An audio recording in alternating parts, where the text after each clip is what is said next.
మీ అందరికీ వందనాలు చెల్లిస్తూ ఉన్నాం. ప్రభు నందు ప్రియమైన సంఘస్థులారా, దేవుని బిడ్డలారా, దేవుని ప్రజలారా, ప్రభు యేసు క్రీస్తు అతి ప్రశస్తమైన నామములో మీ అందరికీ శుభములు తెలియచేస్తూ ఉన్నాం. ఈరోజు దేవుని వాక్యాన్ని జ్ఞాని అయిన సొలొమోను వ్రాసినటువంటి సామెతల గ్రంథం 10వ అధ్యాయము 6వ వచనాన్ని మనం ధ్యానం చేసుకుందాం. నీతిమంతుని తల మీదకి ఆశీర్వాదములు వచ్చునని వ్రాయబడి ఉంది. ఎవరి తల మీదకి ఆశీర్వాదాలు వస్తాయి అంటండి? నీతిమంతుని తల మీదకి ఆశీర్వాదములు వచ్చునని వ్రాయబడి ఉంది. నీతిమంతుడు అంటే ఎవరండి? రోమా పత్రికలో 3:11 నీతిమంతుడు లేడు, ఒక్కడ కూడా లేడని వ్రాయబడి ఉంది. అదే అధ్యాయంలో యేసు క్రీస్తు రక్తము ద్వారా కడగబడిన వారందరూ ఉచితంగా నీతిమంతులుగా తీర్చబడతారని వ్రాయబడి ఉంది. అయితే నీతిమంతులు ఎవరంటే యేసు క్రీస్తు ఒక్కడే మొట్టమొదట నీతిమంతుడు. యేసు క్రీస్తును అంగీకరించిన వారు, యేసు క్రీస్తు రక్తములో కడగబడిన వారు కూడా నీతిమంతులేనండి. మొట్టమొదట మానవులు ఎవరు నీతిమంతులు కాదు, కానీ యేసు క్రీస్తు ఒక్కడే నీతిమంతుడు. యేసు క్రీస్తును నమ్మిన వారు కూడా నీతిమంతులు అని వ్రాయబడింది. వారి తల మీదకి ఏమొచ్చిందంటండి? ఆశీర్వాదములు వచ్చునని వ్రాయబడి ఉంది. నేను సొలొమోను రాశాను. కాబట్టి నువ్వు నీతిమంతుడుగా ఉన్నావా?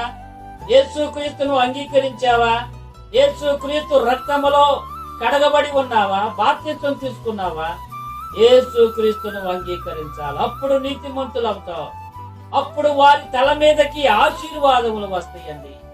మానవుని తల మీదకు శాపాలు రాకూడదని మనం కోరుకోవాలి కదా. ఏ మానవుడు శాపాలు పొందకూడదు. ఏ మానవుడు నశించడం దేవునికి ఇష్టం లేదండి. అందరూ కూడా రక్షణ పొందాలని దేవుని ఆశ. అందరూ కూడా ఆయనతో ఆయన వెంట ఉండాలని దేవుని ఆశ. కాబట్టి ప్రభు నందు ప్రియమైన దేవుని బిడ్డలారా, నీ తల మీదకి ఆశీర్వాదాలు రావాలంటే యేసు క్రీస్తును అంగీకరించాలి. యేసు క్రీస్తును రక్షకుడుగా అంగీకరించాలి. దేవా, పాపినైన నన్ను కరుణించండి, కటాక్షించండి, క్షమించండి అని చెప్పి ఆయనను రక్షణ పొందాలి. ఆయన ద్వారా రక్షణ పొందాలి. అరీతిగా యేసు క్రీస్తును అంగీకరిస్తున్నారా? యేసు క్రీస్తును వెంబడించాలండి. అప్పుడే నీతిమంతులు అవుతారు.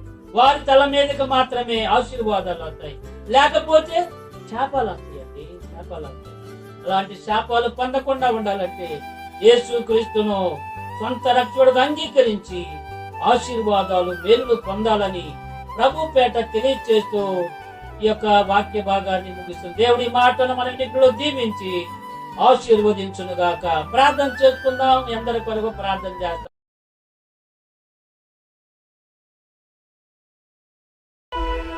ప్రేమ నమ్మకొన తండ్రి, పరిశుద్ధుడు, మహోన్నతుడా, జీవాధిపతి, మీ కొందనాలు స్తోత్రాలు చెల్లిస్తున్నాం ప్రభువా. జ్ఞానైన సొలొమోను సామెతల గ్రంథంలో సెలవిచ్చిన రీతిగా నీతిమంతుని తల మీదకి ఆశీర్వాదం వచ్చిందని, ఆశీర్వాదములు వస్తాయని సెలవిచ్చాడు ప్రభువా. కాబట్టి ఎవరైతే నీతిమంతులుగా ఉంటారో, ఎవరైతే మిమ్మల్ని ఆరాధిస్తారో, గణపరుస్తారో, బలపరుస్తారో, ఎవరైతే ఆయన మీ యొక్క సన్నిధిలో మొక్కి ప్రభువా మీ సన్నిధానంలో వణికి భయభక్తులు కలిగి జీవిస్తారు, వారి తల మీదకి ఆశీర్వాదాలు వస్తాయి. మానవులందరూ కూడా ఆశీర్వాదాలు పొందేటువంటి కృప అనుగ్రహించండి రాజా. స్తోత్రాలు చెల్లిస్తున్నాం. ప్రతి బిడ్డను ఈ వాక్యం విన్నటువంటి ప్రతి బిడ్డను పేరు పేరు వచ్చిన చిన్నతన పెద్దలను ఆస్వాదించండి, వర్ధలింపచేయండి ప్రభా. స్తోత్రాలు.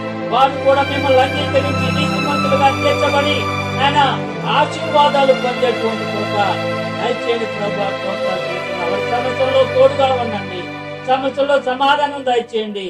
క్రమంలో నేను మీకు తోడుగా ఉంటానని సెలవిచ్చారు ప్రభు. స్తోత్రాలు. అనితిగా బలపరిచి భద్రపరిచి ఆరోగ్యను, బలమును, శక్తిని బిడ్డలందరికీ అనుగ్రహించండి ప్రభు. స్తోత్రాలు. మీరే బిడ్డల ద్వారా ఘనత, మహిమ, ప్రభావములు ఆరోపించుకుని వర్ధలింపచేసి ప్రతి వారిని పేరు పేరుగా దీవించమని ఆ ప్రభువును మీ కుమారుడు యేసు క్రీస్తు అతి శ్రేష్టమైన, ఘనమైన, పరిశుద్ధమైన నామమున స్తుతించి ప్రార్థించి వేడుకొంచున్నాము తండ్రి. ఆమేన్.